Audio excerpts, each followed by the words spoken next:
নমস্কার, আমি চিরঞ্জিত স্যার। তো এখন কাটোয়া ব্রাঞ্চে পড়ানো চলছে।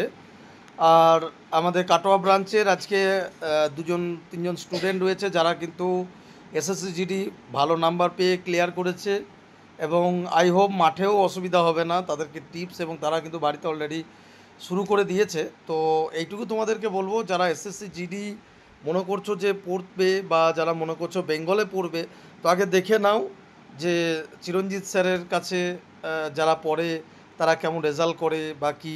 ঠিক আছে, তো আজকে চলো সরাসরি দেখাই। তো তোমাদের সামনে বসে আছে, দেখো এই যে, উঠে দাঁড়া শুভঙ্কর। শুভঙ্কর কোথায় বাড়ি শুভঙ্কর? আমার বাড়ি বন্ধুপুর। আর কেমন পড়ানো হয় আমার এখানে?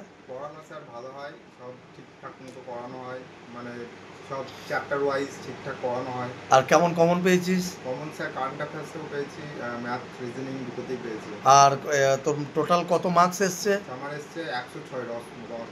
র মার্কস হচ্ছে 106, বুঝতে পারছো কাট অফ কত গিয়েছে? 64 বর্ডার ডিস্ট্রিক্ট। তাহলে বুঝতেই পারছো প্রায় ডবলের কাছাকাছি।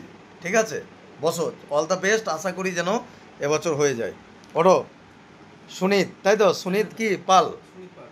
কোথায় বাড়ি সুনীত? বদ্দিপুর। কত মার্কস এসছে? র স্কোর কত? কাট অফ গিয়েছে? চিরঞ্জিত স্যারের উপর কতটা বিশ্বাস? আর কতটা কেমন মানে এখানে পড়ানো হয়?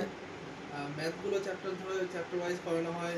এমনি তারপরে জিকে কেমন কমন পেয়েছো? জিকে কমন পেয়েছি স্যার, জিকে কারেন্ট অ্যাফেয়ার্স। তাহলে ওভারঅল আজকে তোমাদেরকে এখানে দেখালাম, পরবর্তী আবার খাকি উর্দিপুরে যেদিন আসবে সেদিন দেখাবো। ঠিক আছে, অল দ্য বেস্ট, বসো। ওঠো। কি নাম? মুজাফর। কোথায় বাড়ি মুজাফর? কত মার্কস হয়েছে? 93.5 র স্কোর। আমার উপরে কতটা বিশ্বাস? আর তোমার নিজের মা বাবার উপরে কতটা আশাবাদী? তাই তো? তাহলে তোমার এখন রানের টাইম কেমন লাগছে? না, ওটা একটু তুলতে হবে। ঠিক আছে, শুভঙ্কর রানের টাইম কত আসছে? রানের টাইম আন্ডার 24 চলে আসছে। আন্ডার 24, মানে 24 মিনিটই।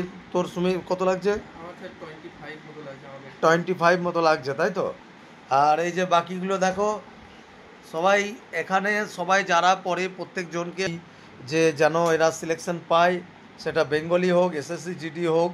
ঠিক আছে, কারণ চাকরির দরকার এখানে, তো চাকরির জন্য পড়ায়। তো ডেফিনেটলি আমি সবসময় চেষ্টা করব ওদের পাশে থাকা, এবং যেদিন ওরা খাকি উর্দিপুরে আসবে এখানে, তো প্রত্যেকজনকে আমি দেখাবো যে না, আমার স্টুডেন্টরা এখানে কিন্তু চাকরি পেয়েছে, এবং কিন্তু পরবর্তীতেও কিন্তু পাবে। বেঙ্গলে তো প্রচুর পাবে, এটা আশা রাখছি। আর এসএসসি জিডিও এখানে, আমি যেহেতু লাস্টের দিকে আমি ব্যাচ খুলেছি, এখানে স্টুডেন্ট সংখ্যাও কম, 30টার মতো, কিন্তু তারপরেও এখানে 30টার মধ্যে 3-4টে করে কিন্তু এসএসসি জিডি সিলেকশন হয়েছে। All the best. জয় হিন্দ, বন্দে মাতরম, জয় মা কালী।